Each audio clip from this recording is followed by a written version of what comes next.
नमस्कार, रेशूज क्राफ्टी लाईफमध्ये आपल्या सर्वांचं खूप खूप मनापासून स्वागत आहे। आज आपण 1 चमचा हळद वापरून तांब्या पितळेच्या देवांच्या मूर्ती कशा चमकवायच्या हे पाहणार आहोत। तर त्याआधी आपण याचा रिझल्ट पाहूया, म्हणजे आपल्या लक्षात येईल की खरंच हे किती आपल्यासाठी उपयोगी आहे। कारण आपण इथे कोणतीही केमिकल किंवा कोणतीही पावडर वापरलेली नाही, अगदी घरच्या साहित्यामध्ये इतके छान असे चमकवलेले आहेत की खरंच खूप आश्चर्य वाटेल। तर आता इथे बघू शकताय माझ्याकडे काही देवांच्या मूर्त्या आहेत तांबा आणि पितळेच्या। तर इथे मिश्रण बनवून तयार आहे, ते कसं बनवायचं हे आपण नंतर पाहूया। तर ही बघू शकताय पितळेची मूर्ती आहे, म्हणजे माझ्याकडे काही पितळेच्या तर काही तांब्याच्या मूर्ती आहेत। तर यातल्या बऱ्याच मूर्ती या खूप वर्षांपूर्वीच्या आहेत व काही मूर्ती या थोड्या नवीन आहेत, म्हणजे खूप नवीन नाहीयेत, पण हे मिश्रण लावल्यामुळे त्या नवीनच राहतात। आणि हे बघू शकताय ही तांब्याची मूर्ती मी घासत आहे व हे मिश्रण लावल्यानंतरच लगेचच याला छान अशी चकाकी येते। तसेच या मूर्तींना हलकं घासायचं, खूप काही घासत बसायला लागत नाही।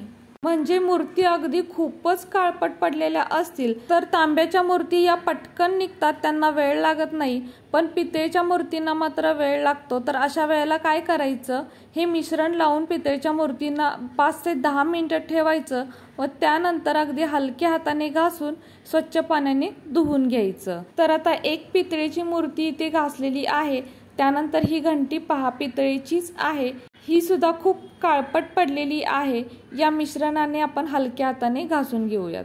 त्यानंतर ही मूर्ती पहा, अगदी नवीन दिसते ना आत्ता आणल्यासारखी, पण ती आत्ता आणलेली नाही आहे। या मूर्तीला सुद्धा बरेच महिने झालेले आहे, पण या मिश्रणानेच मी घासते, त्यामुळे ती अजिबात काळपट पडलेली नाही, जशी नवीन आणलेली आहे तशीच आहे।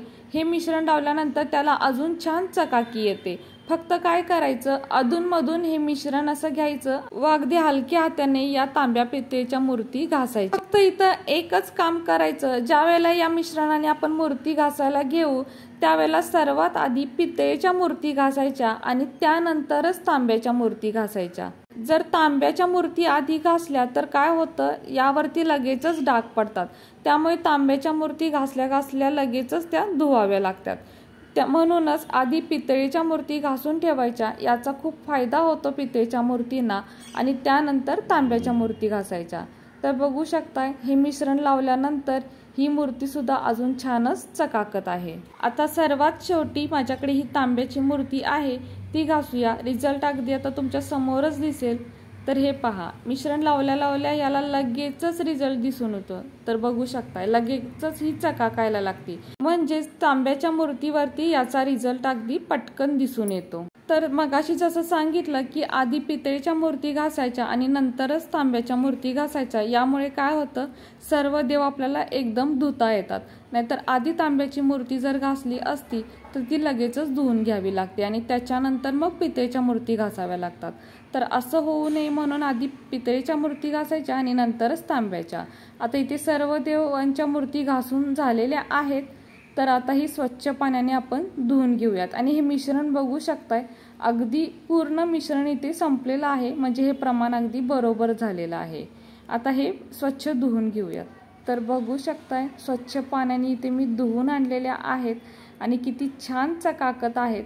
सुरुवातीला ही मूर्ती पाहिला असाल तर काळपट पडली होती, आता याची चकाकी बघू शकताय। तर अजून एक यामध्ये साहित्य घातलं असतं तर त्याची चमक अजून वाढली असती, हे मी तुम्हाला नंतर सांगेनच। वापरलेल्या साहित्यांमध्ये आपण कुठेही पावडरीचा किंवा केमिकलचा वापर केलेला नाही, तरी सुद्धा या मूर्ती बघू शकताय अगदी छान चमकत आहेत। हे ज्या मूर्ती आहेत त्या खूपच काळवंडलेल्या होत्या, खूप वर्षांपूर्वीच्या आहेत। आणि हे पहा, हे थोडं नवीन असलं तरी सुरुवातीला काळवंडलेलं होतं आणि आता याची चकाकी बघू शकताय, अगदी सोन्यासारखी चकाकी आलेली आहे याला। तसेच हे जे काही मिश्रण बनवलेले आहे ते अगदी घरच्या साहित्यातच बनलेले आहे, शिवाय या मिश्रणाने या मूर्ती खूप काळ्या सुद्धा पडत नाहीत।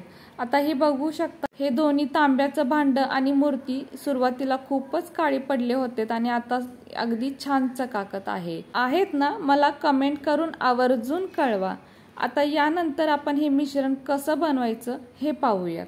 तर त्यासाठी इथे एक वाटी किंवा एक छोटी प्लेट घ्यायची, यामध्ये अर्धा ते पाऊण चमचा मीठ घालायचं, त्यानंतर अर्धा चमचा साखर घालायची, तसेच 1 चमचा हळद घालायची। ही केमिकल फ्री हळद आहे, म्हणजे यामध्ये कोणत्याही प्रकारची भेसळ नाही। अगदी ही हळद पिकवण्यापासून ते पॅकिंग करण्यापर्यंत कोणत्याही केमिकलचा फवारा यामध्ये नाहीये, इतकी ही प्युअर हळद आहे। आता यानंतर यामध्ये लिंबू पिळायचा, तरी मी इथे अर्धा लिंबू वापरलेला आहे, म्हणजे अर्ध्या लिंबाचा रस हवा आहे।